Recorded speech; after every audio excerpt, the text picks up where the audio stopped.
Bonsoir à tous, bienvenue au journal. Dans l'actualité de ce dimanche soir, l'ex-préfet du département du Zou, le regretté Firmin Outon, repose depuis hier samedi dans sa dernière demeure à Zakota, dans son village maternel Za Agbogome. Bien avant son inhumation, l'illustre disparu a été élevé au grade de commandeur de l'Ordre national du Bénin lors d'une cérémonie solennelle empreinte d'émotion. C'était dans l'enceinte de la cité administrative à Abomey. Vous suivrez dans un instant le compte-rendu des obsèques avec Hélène Amoussou. De son côté également, la hiérarchie militaire rend hommage aux soldats de l'armée béninoise décédés il y a quelques mois lors des attaques terroristes dans le nord du Bénin. C'est à travers une prière œcuménique qui a eu lieu jeudi dernier au 6e bataillon interarmes de Natitengo en présence du ministre de la Défense nationale et des parents des disparus. Les détails à suivre avec Alassane Harouna.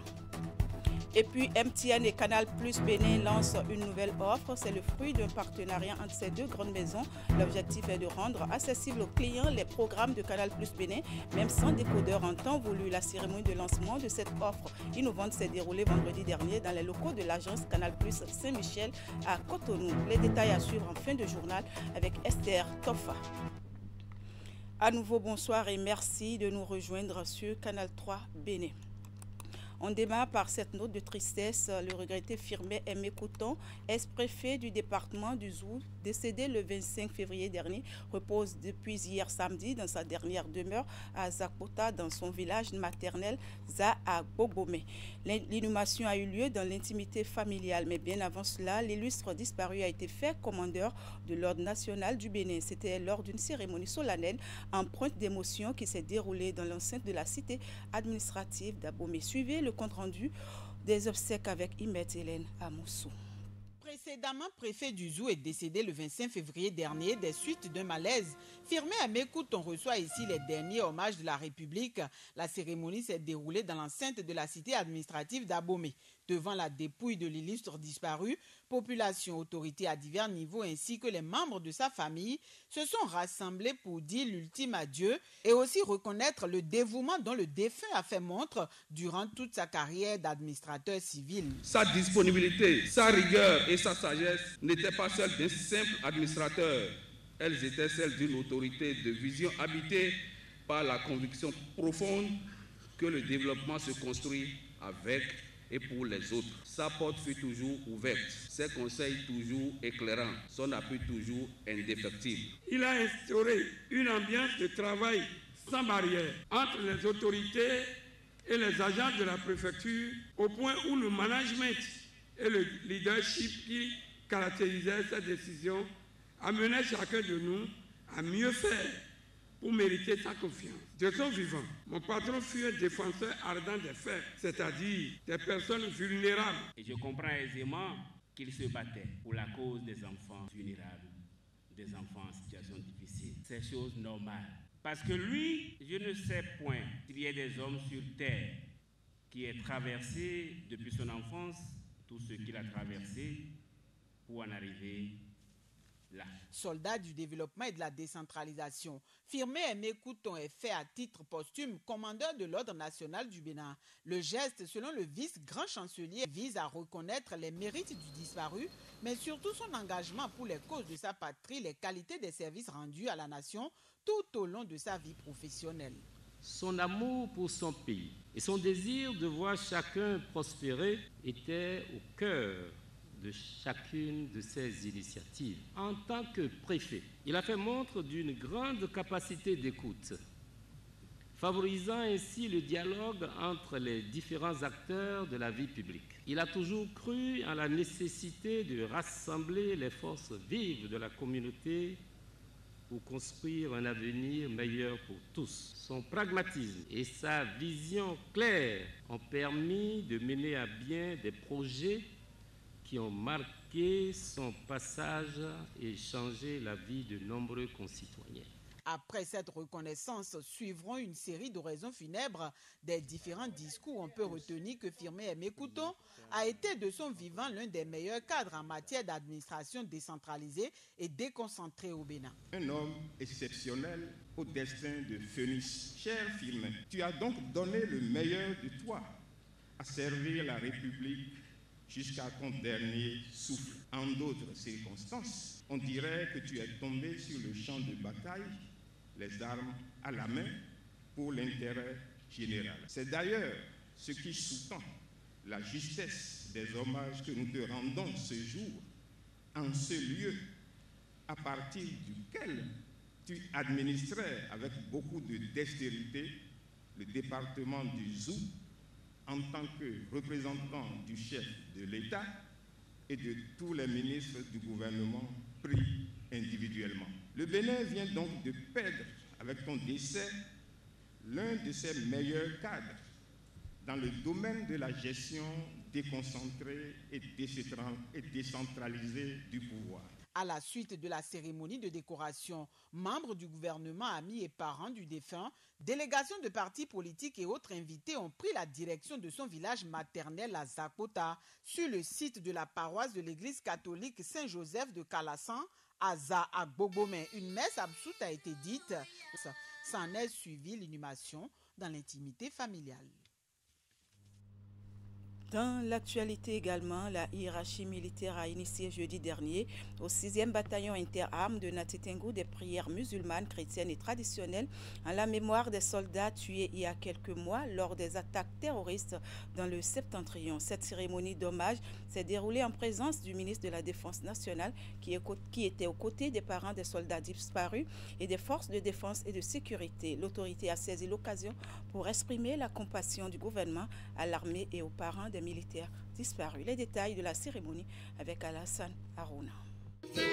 3 différents cultes religieux auront marqué cette cérémonie d'hommage aux vaillants soldats béninois fauchés sur les théâtres d'opérations contre le terrorisme. D'abord, cette prière musulmane, co-dirigée par les imams centraux de Nati Tengou et de Djougou. Ensuite, le culte traditionnel, conduit par le roi d'Assakate de la ville, puis cette célébration eucharistique, conduite de maître par l'évêque du diocèse de Nati Tengou, Antoine Sabibiao. Dans une atmosphère chargée d'émotions, en présence des photos des soldats disparus, ces hommes de Dieu vont tour à tour trouver des mots justes empreints de spiritualité pour consoler les âmes meurtries par cette guerre avant de prier pour le repos éternel de ces vaillants soldats tombés sur le champ d'honneur. Nous sommes là pour dire à tous ceux et celles qui sont éplorés par le décès de l'un ou l'autre de nos soldats. Nous sommes là pour dire à leur famille que leur deuil est aussi notre deuil. Dans son mot de compassion aux parents des disparus ainsi qu'à toute l'armée béninoise, le ministre de la Défense nationale mettra un accent particulier sur les efforts que consent l'État central pour renforcer l'armée béninoise engagée dans cette guerre asymétrique. Chers parents, la nation entière vous est reconnaissante. La disparition de nos proches ne sera pas vaine. Je voudrais vous renouveler le soutien du gouvernement dans ces moments douloureux. Mesdames et messieurs, le terrorisme est diffus et frappe avec lâcheté et sans distinction. Je nous invite tous à être des acteurs actifs de la lutte contre le terrorisme, car c'est une lutte de tous. Nous devons aider les forces de défense et de sécurité en leur fournissant le renseignement. Je voudrais nous exhorter à porter continuellement nos martyrs dans nos prières. Que les âmes reposent en paix et la félicité éternelle. Des mots très réconfortants du ministre Fortuné Nouati, qui à coup sûr vont remonter le moral du commandant de l'opération Mirador ainsi qu'à tous ces hommes, plus que jamais déterminés à en découdre avec les forces du mal.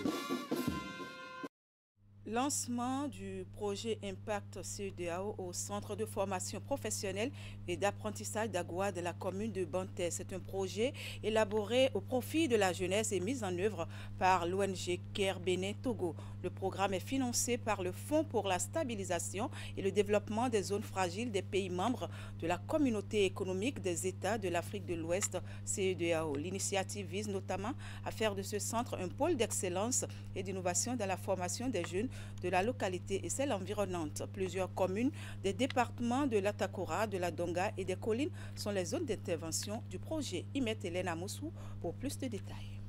En charge de l'opérationnalisation du projet Caire Bénin Togo, dénommé Impact CE2AO, l'initiative est financée par le Fonds régional pour la stabilisation et le développement des zones fragiles des pays membres de l'organisation. Nous bénéficions aujourd'hui d'un appui considérable qui se matérialise par le financement de nouvelles infrastructures pour le centre de formation professionnelle et d'apprentissage d'Agua. Ces investissements contribueront à améliorer de façon significative la qualité de la formation et à offrir de meilleures opportunités à la jeunesse. Le projet Impact CEDEAO, dont nous procédons au lancement ce jour, constitue une véritable bouffée d'oxygène en grande concordance avec nos plans de développement communaux et dans la vision du gouvernement.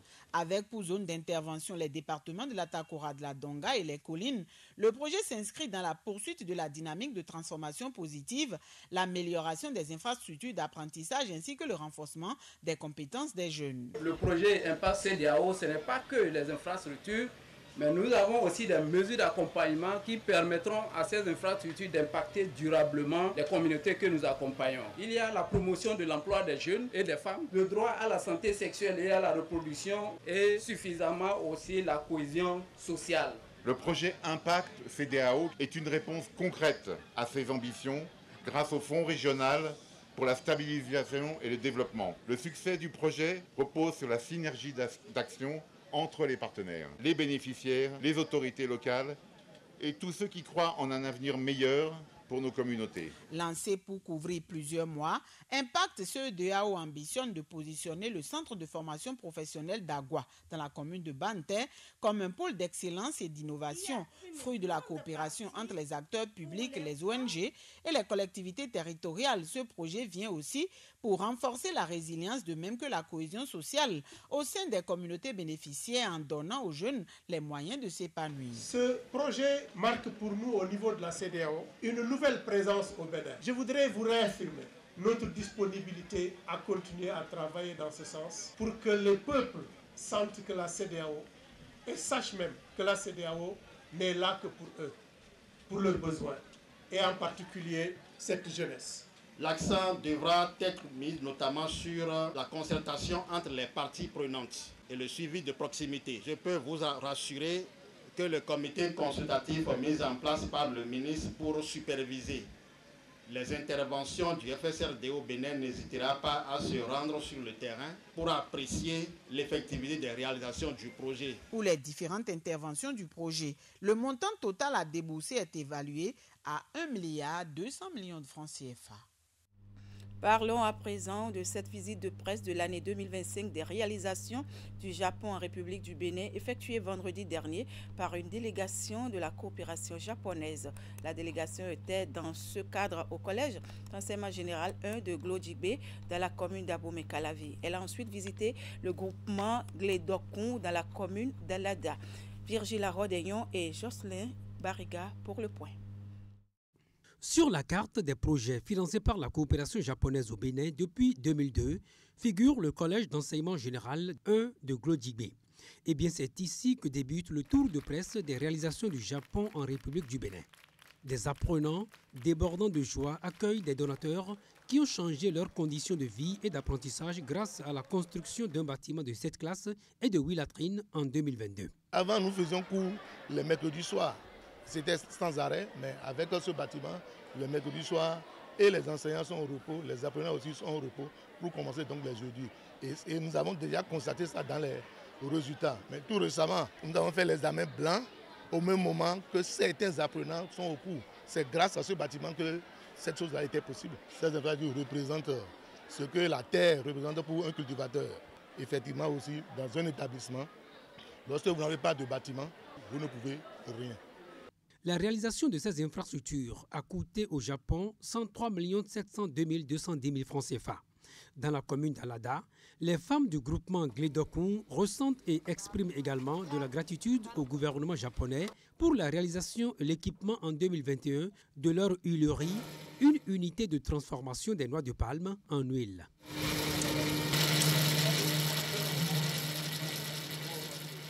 avant, tous les travaux étaient manuels.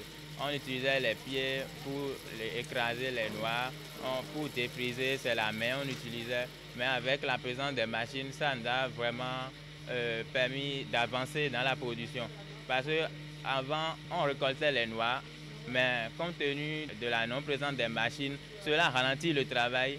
Et il y a certaines noix, d'autres noix qui pourrissent sur les palmiers. Grâce à eux, la transformation se fait facilement.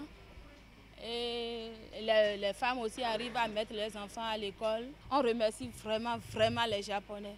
En dehors des machines, le Japon a doté le groupement Glideco de 2 hangars, d'un magasin de stockage et d'un bureau, le tout pour un financement global d'environ 86 millions de francs CFA. De l'ambassade japonaise s'est également rendue sur un 3e site vendredi dernier. Il s'agit du Centre de perfectionnement aux actions post-conflictuelles de déminage et de dépollution CPADD à Ouida. Le CPADD a en effet bénéficié du financement du gouvernement japonais à hauteur de 4 215 781 $ US. Les détails de ce financement avec le lieutenant-colonel Timon Sagi. On l'écoute au micro de Virgile Rodéon et Jocelyn Barriga. Le CPADD bénéficie de l'appui du Japon depuis 2010. Il y a beaucoup de réalisations qui ont été faites par le Japon au profit du centre. Et au nombre de ces réalisations, je peux parler de la première intervention que j'ai connue dans les années 2010, qui consistait à la modification du premier bloc de l'école et qui avait une capacité d'accueil de 24 stagiaires. Et grâce à cette modification, nous avons pu doubler la capacité d'accueil du centre et de passer de 24 stagiaires à 48 stagiaires. Ensuite, nous avons eu un autre financement qui est intervenu dans les années 2015-2017 et qui a permis de construire un bloc administratif que vous voyez derrière moi et qui accueille aujourd'hui toute l'administration et tout le personnel technique du centre. À cette réalisation, nous allons ajouter également l'acquisition d'un certain nombre de moyens roulants et de matériel informatique et de l'ameublement. En 2019, nous avons bénéficié également du soutien du Japon pour la construction d'un 3e bloc qui est aujourd'hui appelé bloc 3 et qui accueille en son sein 24 stagiaires plus les salles de cours et des bureaux pour le département formation. Et ce bloc nous a permis de tripler la capacité d'accueil initiale et de passer des 24 avant 2011 à 70, aujourd'hui 70-72 places pour accueillir nos stagiaires.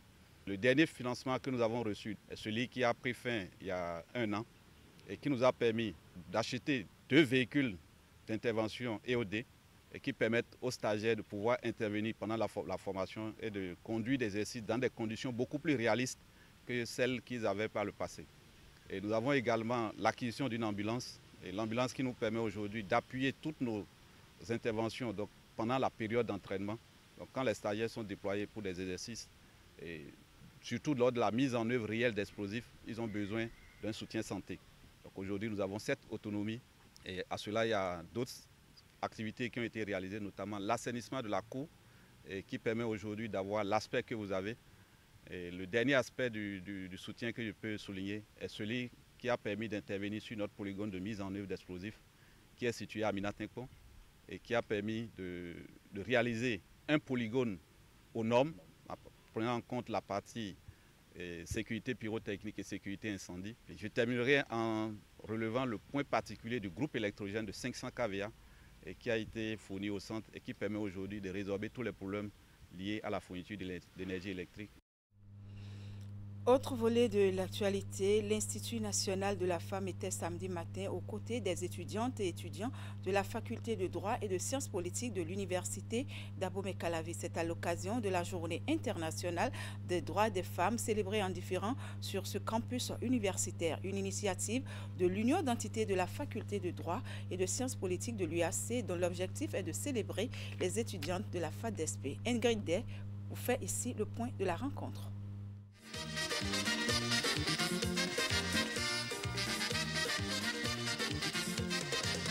C'est la journée de la femme. Les femmes, à vous les honneurs. Ces quelques mots empruntés à la célèbre chanson de Jonas Pedro trouvent tout son sens à cette occasion. Une rencontre dédiée aux étudiantes de la faculté de droit et de sciences politiques de l'université d'Abomey-Calavi. aux commandes l'union d'entités de la FADESP avec à ses côtés l'Institut national de la femme. Malgré les avancées notables, les femmes continuent de faire face à des obstacles significatifs. Les inégalités salariales, les sous-représentations dans les instances décisionnelles et les stéréotypes de genre demeurent des réalités préoccupantes, comme l'a souligné Sima Baou, directrice exécutive de l'ONU Femmes. Lors de la Journée internationale des droits des femmes en 2024, il est essentiel de continuer à agir sans jamais se résigner pour défendre les droits des femmes partout dans le monde. Soutien incontournable de cette première édition, l'Institut national de la femme a longuement entretenu ses étudiants et étudiantes sur le thème de cette première édition intitulée « Voix de la femme et le leadership féminin en droit et en sciences politiques, briser le silence, construire les silences ». Dans la lutte contre les violences basées sur le genre, vous avez un rôle crucial à jouer. Nous avons de bonnes lois, mais il y a encore des choses à faire. Vous savez, il y a encore des vides juridiques que vous allez combler. Actuellement, une réflexion est en train d'être menée sur le sort des domestiques, les droits des femmes qui travaillent comme domestiques. Il y a encore des choses à dire sur les droits des femmes qui sont serveuses dans les bars et dans les maquis. Il y a encore des choses à dire sur les femmes qui ont vécu pendant 20 ans, 30 ans avec des hommes sans être mariées devant l'état civil et qui sont mises à la rue en cas de décès parce que le Code des personnes et de la famille n'a pas encore légiféré sur la situation du concubinage. Ce rendez-vous est aussi l'occasion pour les organisateurs de mettre en avant les mérites des femmes qui ont pu se faire un nom en droit comme en politique au Bénin. On va finir avec cet élément en titre. Encore une bonne nouvelle pour la clientèle avec le lancement d'une offre inédite et innovante née d'un partenariat entre MTN et Canal+ Bénin.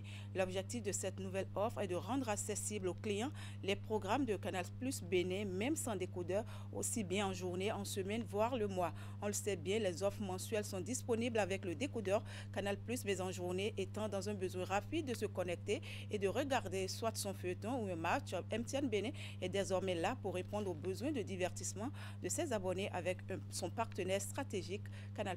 La cérémonie de lancement de la nouvelle offre s'est déroulée dans l'après-midi du vendredi dans les locaux de l'agence Canal+ Saint-Michel à Cotonou. Les détails dans ce reportage présenté ici par Esther Tofa. Le partenariat est désormais scellé entre MTN et Canal+ Bénin. Ces deux grandes maisons qui ont l'ambition d'être plus proches de leurs clients et à l'écoute de leurs besoins sont ensemble pour mettre une nouvelle offre sur le marché. Avec cette offre inédite et innovante, la clientèle a des contenus à portée de main. L'objectif de ce partenariat, c'était simplement de rendre accessible au plus grand nombre les programmes Canal+, et toute la diversité des programmes Canal+. Aujourd'hui, on a plus de 400 chaînes en direct et plus de 5000 programmes en replay Canal+. Et nous sommes toujours dans une logique de vraiment d'accessibilité et de facilité. Et aujourd'hui, avec l'offre qu'on vient de découvrir et avec notre partenaire MTN, c'est désormais possible. On peut accéder au programme Canal+, même sans décodeur, et ce, à la journée, à la semaine et au mois, sans consommer son forfait Internet. Et donc, ça à partir de 300 francs CFA. Donc, il suffit de retenir ce shortcode étoile 750 étoile 20 dièse et vous avez accès à la richesse des programmes de Canal+. Fini les temps où la télévision était limitée au salon. Désormais, vos émissions vous suivent partout. On accès au bureau, on voyage. MTN s'engage à connecter chaque Béninois au mode moderne. Cette innovation de Canal+ et MTN Bénin est présentée à l'assistance par ces concepteurs qui sont partis du constat que leurs abonnés passent plus de temps hors de chez eux qu'à la maison aujourd'hui. Une aubaine pour les clients qui, à travers cette nouvelle offre, pourront transporter avec eux leur télévision. Alors, avec les forfaits journaliers, nous avons la possibilité de visualiser pendant 3 heures de temps, sans consommer du forfait Internet, tous les programmes Canal+ disponibles. Et quand vous optez plutôt pour tous les bouquets Canal+, mais en option hebdomadaire, vous avez la possibilité d'avoir jusqu'à 14 heures de visualisation pour la semaine. Donc je pense que c'est une belle innovation et on ne peut tout simplement pas rater ça. Le nouveau bébé de Canal+ et MTN Bénin est destiné non seulement aux abonnés, mais également aux non-abonnés. Occasion pour les deux partenaires d'inviter leurs clients à profiter de cette nouvelle offre qui est désormais sur la plateforme. Eh bien, mesdames, messieurs, ainsi prend fin cette édition. Merci de l'avoir suivi et merci également à toute l'équipe de préparation, de réalisation et de diffusion. Agréable soirée et excellent début de semaine à toutes et à tous en compagnie des programmes de Canal 3 Bénin. À bientôt.